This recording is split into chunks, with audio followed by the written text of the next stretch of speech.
Hey team, here I am in Sharm El Sheikh with the one and only climate and energy guy from Australian Industry Group, Tennant Reid. Hello Tennant. It is a pleasure to be here with you. It's good to have the opportunity to catch up with you.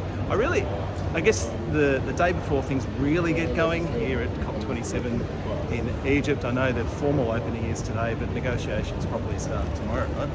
Yeah, there's quite a few people around, and maybe more than the organisers of the logistics part really expected, because there's only one place to get food or water for the several thousand people who are here already. We have braved various lines this morning. The long line for food was only the second longest line we stood in today, Tennant. That's right. You really wanted that sim from the Vodafone place. I wanted my free sim, and I was willing to make Luke wait 2 hours to get it. Happy to do it. A fantastic company. Hey, the thing that's really struck me and we've been talking about is just the presence from African delegations, and particularly the stands around the place. Yeah. Here today. I know there's been a lot of talk about this being the Africa COP, and that's been borne out on the ground. That's right. There's much more presence, much more floor space, visibility for a whole range of African nations in their own right and in various thematic groupings. It's a big COP. It's a big COP physically too. It is, absolutely. We've been doing a lot of walking today too. And this walking we're doing here, we're covering only a tiny fragment of one of the 4 halls that hold the pavilions. Yep. And then there's so much more space for the negotiations, for side events, for the big formal opening and closing events. This is a physically gigantic COP, and nobody is going to need to work hard at getting their steps up this fortnight. So let's cover some of the contextual elements that'll be driving some of the thematics of this COP. I suppose one that really strikes me is the geopolitical tensions that have been so apparent in 2022. Obviously, the war in Ukraine both driving an energy crisis right around the world, but also a lot of tension between Russia and the West. That's right. Ukraine's pavilion, right next to Australia's, is got some pretty trenchant language up on its walls about the situation, and we can expect to see the tension spilling out into the negotiations themselves, where these events reach decisions by consensus. Any one party, in theory, can deny a consensus. Yep. And for that matter, any party can delay if they want to, but spinning out a bunch of points to keep negotiations going if it serves their interests to do so. So Russia and the West, right? And then there's also pretty tense time in US-China relationships as well. That's right, and we're just coming up on the China Pavilion now, where personally I'm looking forward to going to some amazing side events. I'm actually slavering at the sight of a list of side events right now. There's a China Pavilion. That will be very exciting, but I'm not going to make you, dear watchers, wait for me to just run off now and grab that list. But I'll be back. But those tensions will be a big deal. China and the US, when they find agreement, have been an engine of progress at past COPs. And when they don't, the motor isn't running. So we'll see what things are like this year. We may get surprised, but all the early signs are that they are doing well if they can even talk to each other. Yeah. And then there's some of the big bad economies around the world sort of working through their democratic processes. Obviously the US midterms are due in a couple of days, but we've also seen a change in presidency in Brazil,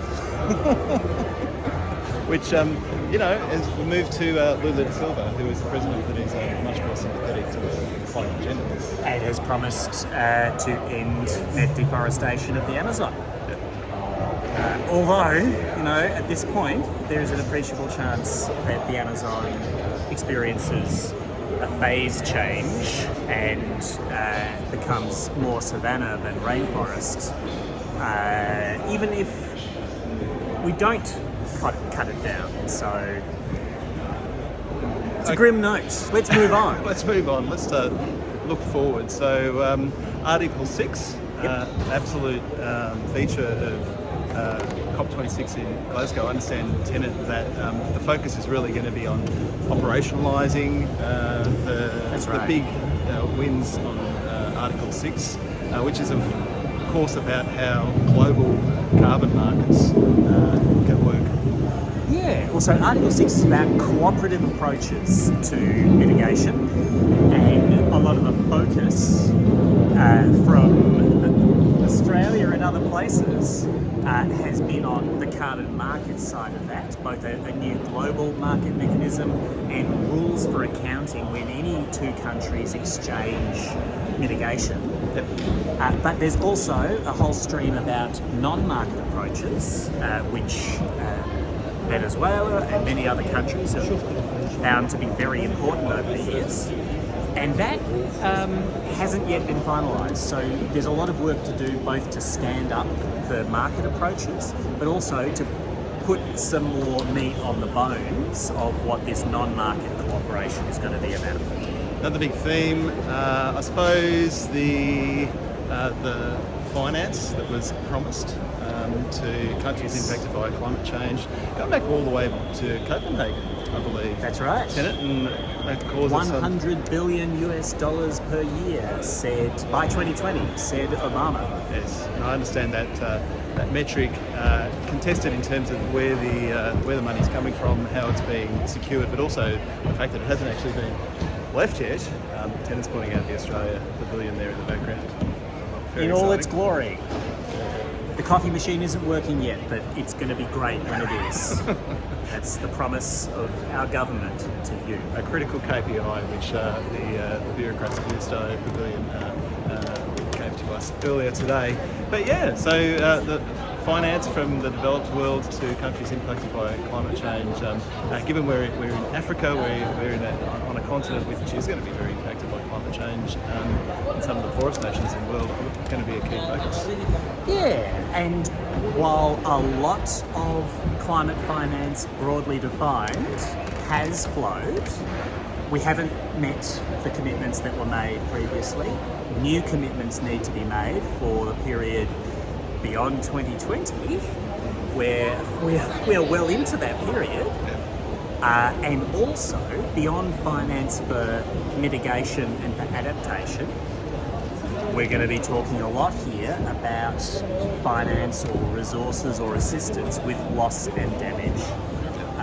The things that you don't succeed in mitigating and you don't succeed in adapting to are going to be very painful. How do we deal with that? And there's clashing ideas out there, from essentially insurance or reparations for those losses to be paid by the developed countries to the developing, versus financial assistance with being more ready to deal with disasters. Technical assistance and capability building. You can make your own guesses as to who is advocating which of those two positions. There's going to be a lot of argument about that this year. All right, so I think that's a decent curtain raiser. We're going to be doing a little video each day of COP over the next couple of weeks, bringing you a bit of the colour and the movement, and also some of the developments as they transpire over the next 2 weeks. Tennant, can't wait. Me either. But also, as soon as we're done, I'm running back to the China Pavilion to get their side of it list. You can get onto that. Thanks, mate.